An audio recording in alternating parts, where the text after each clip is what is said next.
Hello बच्चों, नमस्कार। स्वागत है आपके अपने यूट्यूब चैनल एग्रोटेक स्टडी में। और बच्चों, मैं हूं अरविंद यादव। बच्चों, एग्रीकल्चर पशुपालन एनिमल हस्बेंड्री चैप्टर नंबर 13, जिसका नाम है हिमीकृत डेयरी उत्पाद। तो बच्चों, जैसा कि आप जानते ही हैं, सभी क्लासें आपके रेगुलर चल रही हैं। तो एलिमेंट ऑफ साइंस का आपका अर्धवार्षिक परीक्षा के लिए 16 चैप्टर हम कंप्लीट करा चुके हैं। बाकी 4 चैप्टर उसमें बचे हुए हैं, तो हम आपको जल्द ही वो भी कंप्लीट करा देंगे। अर्धवार्षिक परीक्षा के लिए ये 13वां चैप्टर हम एनिमल हस्बेंड्री का लेकर आए। एनिमल हस्बेंड्री का ये 13वां चैप्टर है। नए ब्लूप्रिंट 2022-23 के आधार पर यह चैप्टर आपके एग्जाम में 4 नंबर का पूछा जा रहा है, जिसमें एक 3 नंबर का प्रश्न तथा एक ओटी आपके एग्जाम में पूछा जाएगा। तो बच्चों, अच्छी प्रकार से आप इसको समझें, अच्छी प्रकार से आप वीडियो के सभी क्वेश्चन को अच्छी प्रकार से आप पढ़ सकते हैं। बाकी आपने यदि पुरानी वीडियो नहीं देखी है तो आप हमारी प्लेलिस्ट में जाकर के पुरानी वीडियो को ज़रूर देख लें, जिससे आपकी जो है 13 से जो 12 चैप्टर हैं वो कंप्लीट आप पढ़ सकते हैं। 16 चैप्टर आप एलिमेंट ऑफ साइंस के पढ़ सकते हैं प्लेलिस्ट में जाकर के। और आप जो है ना, फसल उत्पादन के जो 10 चैप्टर हुए हैं वो भी आप लोग पढ़ सकते हैं। ठीक है ना। यदि कोई भी छात्र हमसे नया जुड़ रहा है तो चैनल को सब्सक्राइब कर ले। सब्सक्राइब करने के बाद बेल आइकन को दबाना बिल्कुल ना भूले, जिससे आपको नए वीडियो का नोटिफिकेशन जल्द से जल्द मिल सके। बाकी मैं आप सबसे कहना चाहता हूं कि वीडियो को जितना हो सके आप शेयर करें, क्योंकि शेयर यदि आप करेंगे तो ज़्यादा से ज़्यादा बच्चे चैनल से जुड़ेंगे और फ्री ऑफ कॉस्ट अपनी पढ़ाई कर पाएंगे। उन छात्रों के लिए हमारी वीडियो रामबाण साबित हो रही हैं जो छात्र स्कूल नहीं जा सकते, जो छात्र उतना पैसा खर्च नहीं कर सकते, कोचिंगों में अच्छे अच्छे इंस्टीट्यूट में नहीं पढ़ सकते। उनके लिए हमारी वीडियो रामबाण साबित हो रही हैं। उन सभी छात्रों को मैं कहना चाहता हूं कि आपको कहीं भी, वैसे मैं तो सभी छात्रों, एमपी के जितने भी छात्र जो हमारे यूट्यूब चैनल से जुड़े हुए हैं उनसे मैं ये कहना चाहता हूं कि कहीं फालतू पैसा फेंकने की आवश्यकता नहीं है। ये जितना भी मैं पढ़ा रहा हूँ इससे बाहर नहीं जाएगा, ये मैं आपसे कह रहा हूँ। आप पुराने वाले छात्रों को देख सकते हो। पुराने वाले छात्रों ने हमारे यूट्यूब चैनल से पढ़ कर के पूरे मध्य प्रदेश में दूसरा स्थान प्राप्त किया है। 98.2% हमारे चैनल से पढ़कर आपके छात्रों ने बनाई है, जो कि एक रीवा का छात्र था जिसने 98% हमारे यूट्यूब चैनल से पढ़ा और उसने बनाई। कई जिलों में कई बच्चे टॉपर रहे। तो आपसे मैं कहना चाहूँगा कि आप लोग जो है ना, भटके नहीं, फालतू चीज़ों के चक्कर में ना रहें और जितना आपको पढ़ाया जा रहा है उस चीज़ पर आप फोकस करें। ठीक है ना। मैं आपसे बार बार बस एक ही बात कहता हूँ बच्चों, कि सबको पता है कि पढ़ना है, ये सबको पता है बहुत पढ़ना है, लेकिन ये किसी को ही पता होता है। मतलब हर किसी को पता नहीं होता है कि क्या पढ़ना है और क्या नहीं पढ़ना है। ठीक है ना। इसलिए आप लोग हमारे यूट्यूब चैनल से जुड़े रहिएगा और ज़्यादा से ज़्यादा वीडियो को शेयर करते रहिएगा। ठीक है। तो आज का ये वीडियो हम शुरू कर लेते हैं। 4 नंबर का चैप्टर है, 3 नंबर का एक प्रश्न और एक ओटी। ठीक है। तो वीडियो के लास्ट में हम ओटी हैं और पूरे आपके जो क्वेश्चन हैं वो देखिए। ठीक है, चलिए। सबसे पहला प्रश्न देखिए। सबसे पहला प्रश्न है, आइसक्रीम किसे कहते हैं, इसका संगठन लिखिए। तो आइसक्रीम एक कसावट युक्त, या कह सकते हैं फेंटा हुआ, फेंट कर बनाते हैं आइसक्रीम। आइसक्रीम एक कसावट फेंटा हुआ हिमीकृत दुग्ध पदार्थ है। हिमीकृत मतलब बर्फ का, दुग्ध मतलब दूध से तैयार किया जाता है। जो दूध या दुग्ध पदार्थ मतलब क्रीम से भी बनाते हैं, मक्खन भी डालते हैं उसमें, तो दुग्ध पदार्थ तथा चीनी आदि के मिश्रण से बनता है। इसमें वसा, चीनी, कलर, सुगंधवर्धक पदार्थ मिलाए जाते हैं या होते हैं। सही बात है। आइसक्रीम, अब आप लोग सोच रहे होंगे सर हमारी 5 रुपये वाली आइसक्रीम में तो कुछ भी नहीं होता। अरे दादा, इसका नाम आइसक्रीम की बात ही नहीं कर रहा हूँ। आइसक्रीम अगर आपने खाई हो कभी, बड़े मॉल वगैरह गए हों, तो वहाँ पर आइसक्रीम पता है आपको 50 रुपये, 100 200 रुपये की आइसक्रीमें मिलती हैं। तो हम उन आइसक्रीम की बात कर रहे हैं, ये 1.5 रुपये वाली आइसक्रीम की बात नहीं कर रहे हैं। नहीं, आप सोचोगे सर वो बर्फ़ वाली होती है, डंडी लगी रहती है, 10 की मिलती है, 5 की मिलती है। सर उसमें तो इतनी सारी चीज़ें नहीं होती। हाँ, सही बात है, नहीं होती है, क्योंकि वो आइसक्रीम थोड़ी ना होती है, वो तो बर्फ़ का गोला होता है, खाते रहो उसको। बर्फ़ ही तो होती है उसमें, और क्या दूध थोड़ी ना डाला जाता है। समझ में आ रहा है कि नहीं यार, उसमें दूध थोड़ी ना डालते हैं, वो तो ऐसी ही रहती है आइसक्रीम वाली। मैं उस आइसक्रीम की बात कर रहा हूँ जो कटोरी वाली आइसक्रीम आती है 50 रुपये की, 100 रुपये की, और भी महंगी आइसक्रीम आती है ना। चलिए, ये आइसक्रीम जो आप खाते हो ना, ये 10 रुपये 5 रुपये वाली, ये आइसक्रीम बस नाम आइसक्रीम है उनका। खाकर आपने देखी होंगी, मैंने भी खाई है ना। क्या रहता है उनमें, चीनी का घोल, बाकी कलर मिलाया और खा जाओ, है ना। चलिए कोई बात नहीं।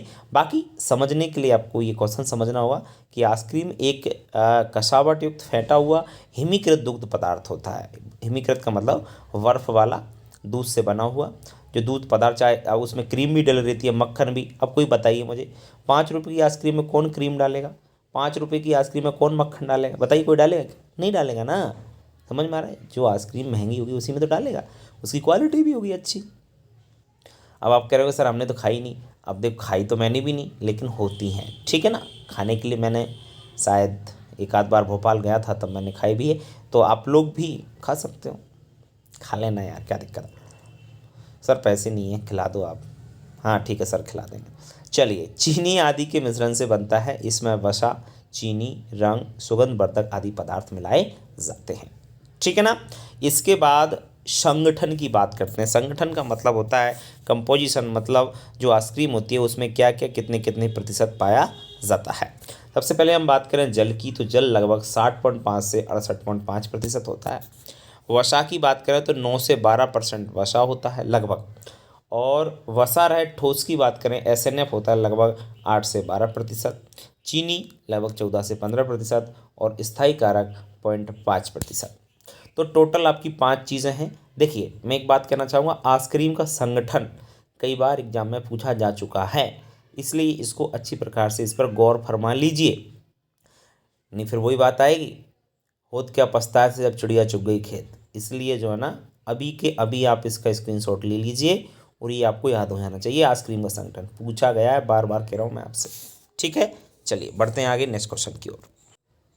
नेक्स्ट क्वेश्चन है बच्चों, आइसक्रीम में पाए जाने वाले अवगुण लिखिए। आइसक्रीम में कौन कौन से अवगुण होते हैं देख लीजिए। तो पहले तो भाई साहब गुण होना चाहिए था, पर अवगुण बता दें हमें, ठीक है कोई बात नहीं। सबसे पहली बात है, उच्च कैलोरी युक्त होने के कारण आइसक्रीम के सेवन से मोटापा बढ़ता है।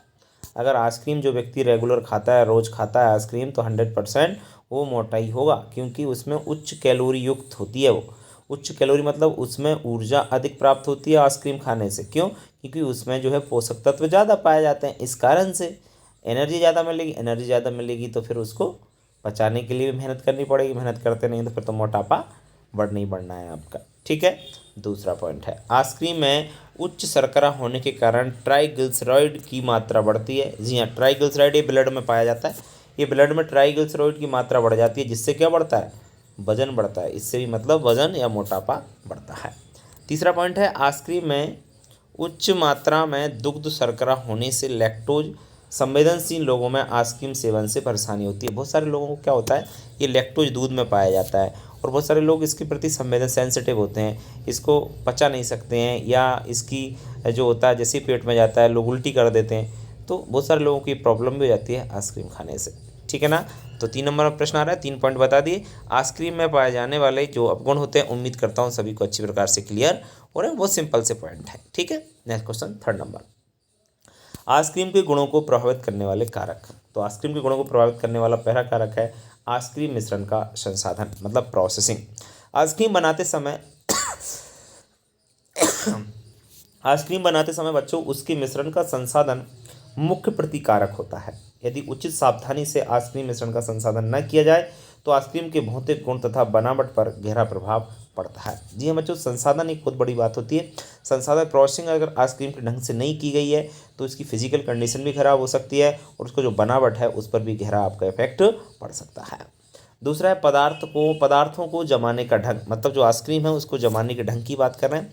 मतलब पदार्थों को जमाने के ढंग पर आइसक्रीम का स्वरूप, उसकी बनावट आदि डिपेंड करती है। आइसक्रीम में आपको पता ही है विभिन्न प्रकार की जो है चीज़ें डाली जाती हैं। आइसक्रीम में विभिन्न प्रकार की आपकी पदार्थ मिलाए जाते हैं। यदि उनको ढंग से नहीं जमाया गया है तो जो आइसक्रीम है उसकी बनावट, उसका स्वरूप, ये सब चीज़ें उन पदार्थ पर ही डिपेंड करेगा। तथा जमाते समय हमको क्या करना चाहिए? उचित सावधानी रखना चाहिए। पॉइंट नंबर तीसरा है सुवासकर्ता। सुवासकर्ता मतलब जो डालते हैं खुशबू वाले, वो उसकी बात कर रहे हैं। जैसे आइसक्रीम का सुवास उसमें प्रयोग होने वाले सुवासकर्ता पर निर्भर करता है। यदि सुवासकर्ता शुद्ध हो तो निश्चित ही आइसक्रीम में अच्छा सुवास पैदा होगा। मतलब जो भी आप उसमें स्मेल के लिए, खुशबू के लिए जो भी सुवासकर्ता डाल रहे हो तो वो शुद्ध हो। यदि शुद्ध होगा तो आइसक्रीम भी आपकी शुद्ध होगी। सिंपल सी आपकी बात है, ठीक है ना। तो आइसक्रीम को प्रभावित करने वाले जो कारक थे 3 पॉइंट बता दिए हैं। बहुत हैं, काफ़ी हैं, 3 नंबर में आ रहा है, इतना ही कर देना, इससे ज़्यादा दिमाग लगाने की आवश्यकता नहीं है। आइसक्रीम की खाद्य महत्ता बताइए। बहुत अच्छा प्रश्न है बच्चों। देखो आइसक्रीम की खाद्य, ये खाद्य लिखा है, इसे खाद्य कर लेना। खाद्य महत्वता बताइए। तो खाद्य महत्वता क्या होती है, खाद्य खाने पर उसका क्या महत्व है। तो पहला पॉइंट है, दूध की अपेक्षा आइसक्रीम में 4 से 5 गुना वसा होने के कारण अधिक ऊर्जा प्रदान करती है। सही बात है, आइसक्रीम से एनर्जी अधिक मिलती है क्योंकि दूध से 4 से 5 गुना अधिक फैट आइसक्रीम में पाई जाती है। ठीक है, पहली बात। दूसरा है, इसमें प्रोटीन की मात्रा भी दूध की तुलना में 10 से 12% अधिक होती है। तो यह स्वास्थ्य के लिए बेहतर बात है कि 10 से 15% अधिक तो इसमें क्या पाया जाता है, आइसक्रीम में प्रोटीन पाया ही जाता है। तीसरा पॉइंट है, इसमें कैल्शियम, फास्फोरस आदि भी अधिक मात्रा में होते हैं। जी हाँ बच्चों, आइसक्रीम में कैल्शियम और फास्फोरस की मात्रा भी जनरली ज़्यादा पाई जाती है। चौथा पॉइंट है, आइसक्रीम में कार्बोहाइड्रेट भी अधिक मात्रा में पाया जाता है। तो हम कह सकते हैं ये सब चीज़ें किसी भी मनुष्य के लिए, किसी भी व्यक्ति के लिए, मानव के लिए ये सब चीज़ आवश्यकताएं होती हैं, चाहे फैट हो या प्रोटीन हो, कार्बोहाइड्रेट हो या खनिज, कैल्शियम, फास्फोरस हो। तो ये सब चीज़ें यदि अधिक मात्रा में आइसक्रीम में पाई जाती हैं, तो आइसक्रीम यदि कोई खाने के रूप में प्रयोग करता है तो कहीं ना कहीं आइसक्रीम का खाद्य महत्ता बढ़ जाती है, क्योंकि उसकी जो पोषक मूल्य है, पोषक वैल्यू है, न्यूट्रिटिव वैल्यू है, वो अच्छी है। तो कोई भी व्यक्ति यदि आइसक्रीम को खाएगा तो कहीं ना कहीं, मतलब आप समझ रहे हैं ना कहीं वो स्वादिष्ट तो होगी होगी, कहीं ना कहीं उसके जो है बॉडी को वो फायदेमंद होगी। क्यों, फैट की बात करो या प्रोटीन की या खनिज की, सभी चीज़ आवश्यक मात्रा में, उचित मात्रा में आइसक्रीम में मिल जाती हैं। इसलिए तभी तो कह रहा था मैं आपको अवगुण में कि आइसक्रीम ज़्यादा खाने से व्यक्ति क्या हो जाता है, मोटा हो जाता है। कैसा हो जाता है, मोटा, ढोंडू ढोंडू हो जाएगा। ज़्यादा नहीं खाना भैया आइसक्रीम, आइसक्रीम नुकसान करती है वैसे तो। चलिए, क्वेश्चन नंबर 5 है, आइसक्रीम का परिपक्वन क्या है, इसके 2 उद्देश्य लिखिए। आइसक्रीम का परिपक्वन क्या है, इसके 2 उद्देश्य लिखिए। बेटा, आइसक्रीम के समांगीकरण के पश्चात आइसक्रीम मिश्रण को बंद करके 2 से 4 घंटे तक 4 डिग्री सेल्सियस टेम्परेचर पर रखने की क्रिया आइसक्रीम का परिपक्वन कहलाता है। तो पहले एक वर्ड आया है आइसक्रीम के समांगीकरण के पश्चात, तो ये जानना जरूरी है कि ये समांगीकरण होता क्या है। जब हम आइसक्रीम बनाते हैं तो आइसक्रीम को जो है ना समांगीकरण किया जाता है, मतलब जो भी आइसक्रीम में पदार्थ डालते हैं तो उनको अच्छी प्रकार से वो मिल जाए, आइसक्रीम में अच्छी प्रकार से वो क्या हो जाए, मिक्सचर हो जाए। तो उनको मिक्सचर करने के लिए इस प्रकार से आइसक्रीम के मिश्रण को, पहले आइसक्रीम का क्या बनाते हैं, मिश्रण होता है।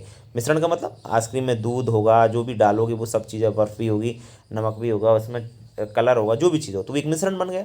तो उस मिश्रण को इतने भयंकर तरीके से प्रेशराइज किया जाता है कि आइसक्रीम में पाए जाने वाले जो भी पदार्थ आपने डाले हैं आइसक्रीम में, वो सभी इस प्रकार से आइसक्रीम में मिल जाएंगे कि आप उनको ना अलग नहीं कर सकते। इस प्रकार से उसमें मिक्सचर हो जाते हैं। तो जब अच्छी प्रकार से उसका समान तरीके से मिला दिया, समांगीकरण का मतलब क्या है, समान तरीके से मिलाना, ठीक है ना। तो समांगीकरण करने के बाद आइसक्रीम का जो मिश्रण है उसको एक जगह रख देते हैं बंद करके, और उसको 2 से 4 घंटे तक क्या करते हैं, 4 डिग्री सेल्सियस तापमान पर रख दिया जाता है। और इस क्रिया को ही आइसक्रीम का परिपक्वन या मैचुरेशन कहा जाता है, या रिपनिंग कहा जाता है। ये बात आपको याद हो।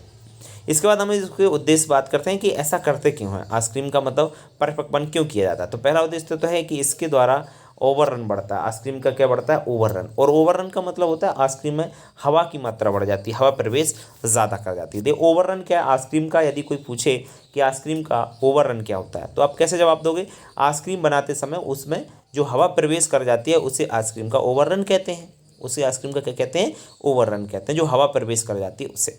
ठीक है। दूसरा पॉइंट है, इसके द्वारा मिश्रण का गाढ़ापन में भी बढ़ता है। क्या बढ़ता है, इसकी विस्कोसिटी बोले तो उसका गाढ़ापन भी बढ़ जाता है आइसक्रीम के परिपक्वन करने से।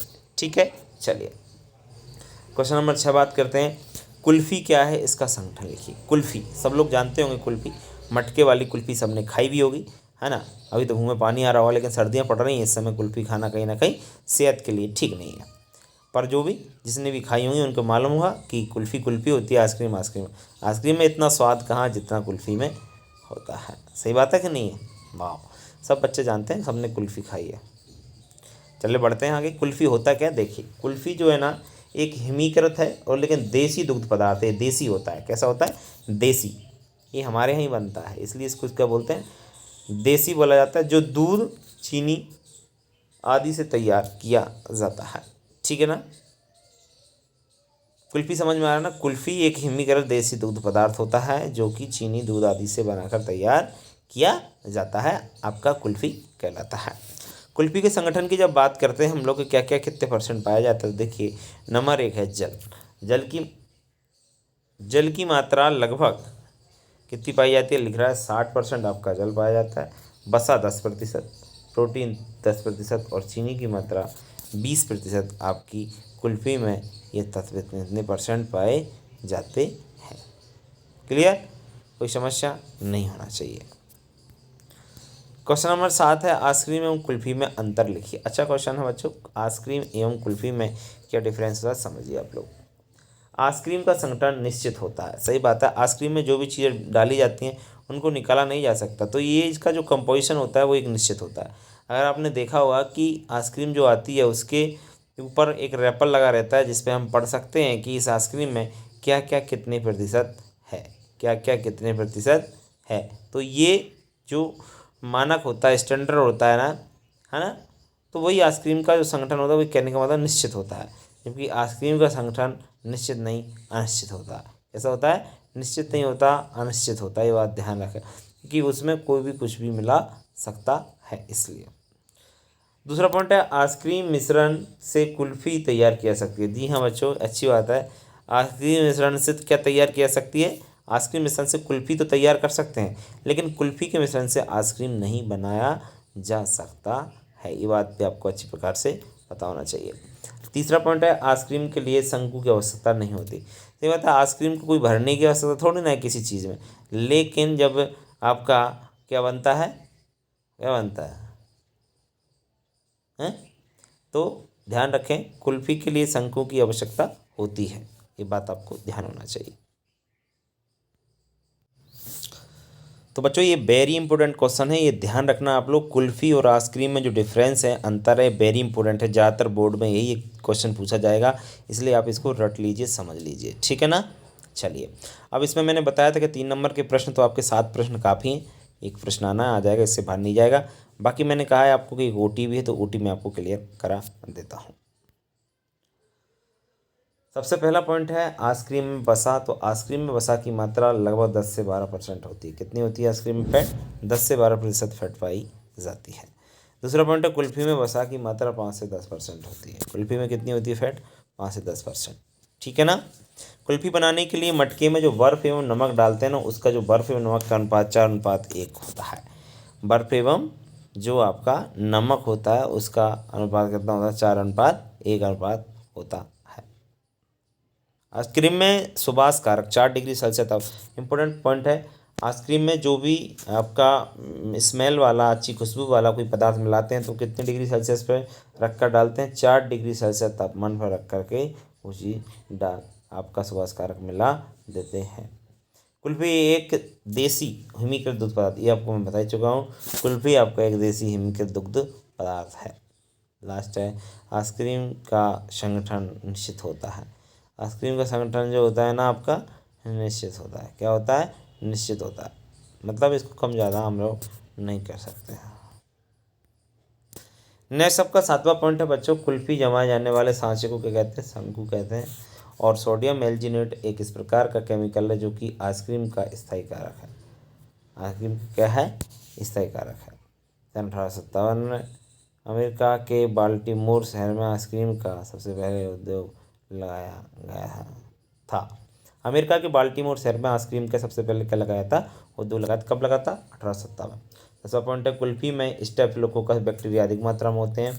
11वां पॉइंट है लास्ट आपका, आइसक्रीम जो है आपका इसमें वनीला, चॉकलेट, स्ट्रॉबेरी, गुलाब जो है आपकी मुख्य सुवासकर्ता के रूप में उपयोग में लाए जाते हैं। 10-11 आपके ओटी हैं, इनको पढ़ लीजिएगा आप लोग, आपका काम हो जाएगा, ठीक है। बाकी तो ठीक है बच्चों, इस वीडियो में इतने। वीडियो अच्छा लगा तो वीडियो को लाइक करें, अपने दोस्तों को शेयर करना बिल्कुल ना भूलें। मिलते हैं नेक्स्ट वीडियो में, तब तक के लिए नमस्कार।